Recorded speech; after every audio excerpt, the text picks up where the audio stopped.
Welcome to apa? Welcome to Sahara, bitch.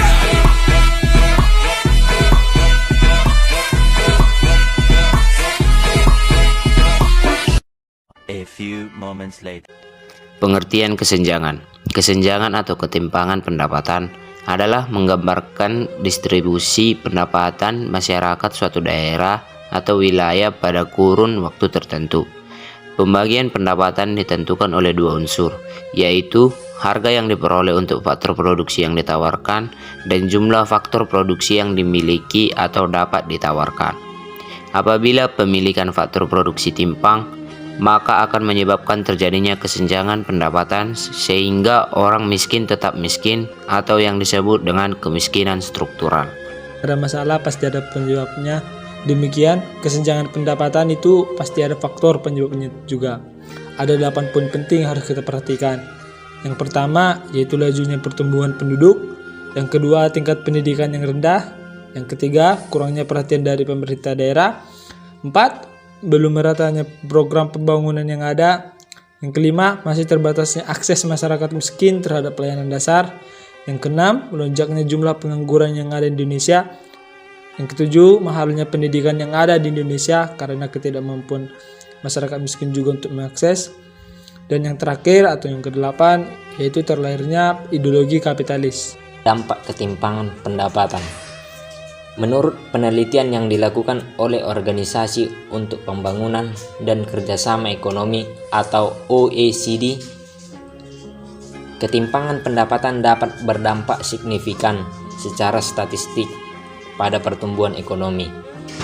Misalnya di Inggris, ketimpangan pendapatan yang semakin tinggi menyebabkan pertumbuhan ekonomi melemah, yaitu sekitar 9% dari pendapatan domestik bruto antara tahun 1990 dan 2010.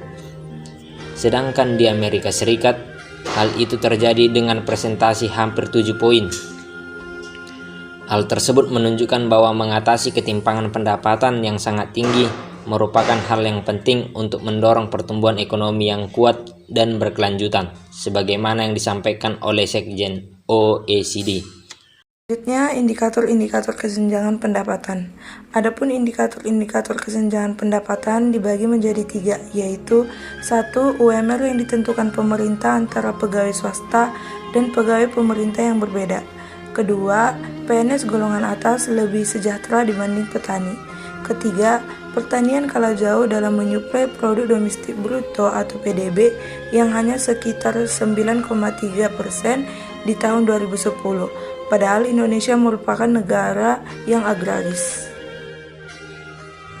Contoh ketimpangan pendapatan, misalnya saja di Amerika Serikat, di mana ketimpangan pendapatan jauh lebih besar daripada di kebanyakan negara maju lainnya. Pada tahun 2014, 1% terkaya menerima 22% dari total pendapatan, dan 10% teratas rumah tangga Amerika Serikat menerima sekitar 60% dari total pendapatan. Solusi kesenjangan penghasilan. Pemerintah dapat mengurangi ketimpangan dengan 3 cara, yaitu 1. Pajak, 3. Pengeluaran pemerintahan, 3. Regulasi.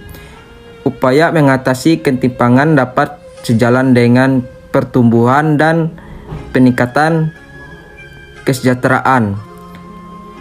Pemerataan kesempatan merupakan jalan efektif bagi mobilisasi sosial. Oke, kesimpulannya yaitu ketimpangan tidak memberikan pengaruh yang baik terhadap peningkatan pertumbuhan ekonomi.